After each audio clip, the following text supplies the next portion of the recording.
వర్తమానం మధ్యాహ్న వార్తలకు స్వాగతం. నేను మీ భాష. ఈరోజు వార్తలోని ప్రధానాంశాలు: గాజాలో ఆకలితో మృతి చెందుతున్న ప్రజల విషాదాన్ని దుర్ఘటనగా వివరించిన మాజీ అమెరికా అధ్యక్షుడు ఒబామా.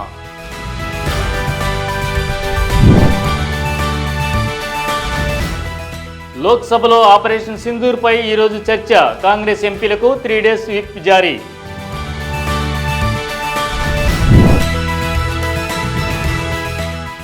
హైదరాబాద్ మూసీ నదిలో ఇంజనీరింగ్ విద్యార్థి మృతి చెందిన విషాద ఘటన. గాజాలో నిరాయుధ పౌరుల ఆకలితో చనిపోతున్న ఘటనలను మాజీ అమెరికా అధ్యక్షుడు బరాక్ ఒబామా తీవ్రంగా ఖండించారు. ఈ విషయంలో తక్షణ చర్యలు అవసరమని ఆయన సామాజిక మాధ్యమం ఎక్స్లో పోస్ట్ చేశారు. గాజాలో నెలకొన్న సంక్షోభానికి శాశ్వత పరిష్కారం అంటే బందీలను తిరిగి తీసుకురావడం మరియు ఇజ్రాయెల్ సైనిక చర్యలకు ముగింపు రావడం అవసరమని ఆయన పేర్కొన్నారు. అయితే గాజాలో తీవ్ర ఆహార కొరతపై వచ్చిన తాజా నివేదికలు చూస్తే తక్షణ చర్యలు తీసుకోకపోతే ప్రజలు నివారించగల ఆకలితో మరణించడాన్ని ఆపడం అసాధ్యమవుతుంది అని హెచ్చరించారు. గాజా ప్రజల వద్దకు సహాయం వెళ్లేలా అనుమతించాలి. సామాన్య కుటుంబాలకు ఆహారం, నీటిని దూరంగా ఉంచడానికి ఎలాంటి న్యాయం లేదు అని ఆయన స్పష్టం చేశారు.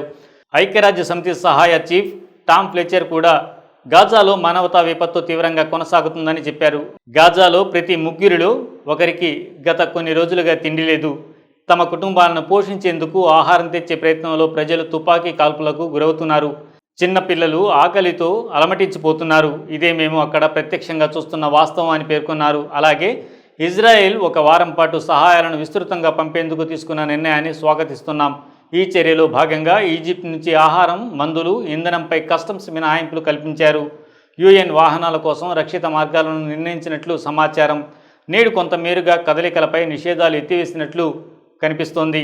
100 కంటైనర్లకు పైగా సహాయం సేకరించబడినట్లు ప్రాథమిక నివేదికలు చెబుతున్నాయి. ఇది ఒక పురోగతే కానీ ఆకలిని తిప్పికొట్టేందుకు, ఆరోగ్య విపత్తును నివారించేందుకు ఇంకా విపరీతంగా ఎక్కువ సహాయం అవసరం అని టామ్ ఫ్లెచర్ స్పష్టం చేశారు. వర్షాకాల సమావేశాల మొదటి వారం గందరగోళాలతో నడిచిన తర్వాత పార్లమెంట్ సోమవారం నాడు ఆపరేషన్ సింధూర్ మరియు పహల్గామ్ ఉగ్రదాడిపై కీలక చర్చకు సిద్ధమవుతోంది. ఈ చర్చ దేశ భద్రత, విదేశాంగ విధానాలపై దృష్టి సారించడంతో ఈ సమావేశానికి ఒక మార్గదర్శక ఘట్టంగా నిలవనుంది. లోక్సభలో రక్షణ మంత్రి రాజ్నాథ్ సింగ్ ఆపరేషన్ సింధూర్పై చర్చను ప్రారంభించారు. ఇది పహల్గామ్ ఉగ్రదాడికి ప్రతిస్పందనగా ప్రారంభించిన కీలక సైనిక మరియు డిప్లొమాటిక్ ఆపరేషన్. ఈ చర్చ మొత్తం 16 గంటల పాటు సాగనుంది. అమిత్ షా మరియు ఎస్ జయశంకర్ కూడా చర్చలో పాల్గొని ప్రభుత్వ వైఖరిని వివరిస్తారు. భాజపా తరపున అనురాగ్ ఠాకూర్, నిశికాంత్ దూబే వంటి ప్రముఖ ఎంపీలు తమ అభిప్రాయాలు వ్యక్తపరిచే అవకాశం ఉంది. విపక్షం తరపున కాంగ్రెస్ నేత రాహుల్ గాంధీ, రాజ్యసభలో ప్రతిపక్ష నేత మల్లికార్జున ఖర్గే, సమాజ్వాదీ పార్టీ అధ్యక్షుడు అఖిలేష్ యాదవ్ తదితరులు చర్చను నడిపించనున్నారు. ఈ చర్చకు ప్రాధాన్యతనిస్తూ కాంగ్రెస్ పార్టీ తన లోక్సభ ఎంపీలందరికీ వచ్చే 3 రోజుల పాటు సభలో తప్పనిసరిగా హాజరు కావాలని విప్ జారీ చేసింది. వర్షాకాల సెషన్ ప్రారంభం నుంచే బీహార్లోని ఎన్నికల ఓటర్ల జాబితా పునఃసమీక్ష, ఎస్ఐఆర్ మరియు ఇతర వివాదాస్పద అంశాలపై విపక్షం బహిరంగ నిరసనలతో సభ కార్యక్రమాలు అంతరాయం పొందిన సంగతి తెలిసిందే. అయితే జూలై 25న పార్లమెంటరీ వ్యవహారాల మంత్రి కిరణ్ రిజిజు ప్రకటించినట్టు విపక్ష పార్టీలు సోమవారం నుంచి లోక్సభలో భద్రతా అంశాలపై చర్చ ప్రారంభించేందుకు అంగీకరించాయి. అలాగే రాజ్యసభలో మంగళవారం ఈ చర్చ కొనసాగనుంది. హైదరాబాద్ రాజేంద్ర నగర్లోని అపర్పల్లిలో శనివారం దారుణ ఘటన చోటు చేసుకుంది. 20 ఏళ్ల ఓ ఇంజనీరింగ్ కళాశాల విద్యార్థి మూసీ నదిలో మునిగి ప్రాణాలు కోల్పోయాడు. మృతుడిని అక్షిత్ రెడ్డిగా గుర్తించారు.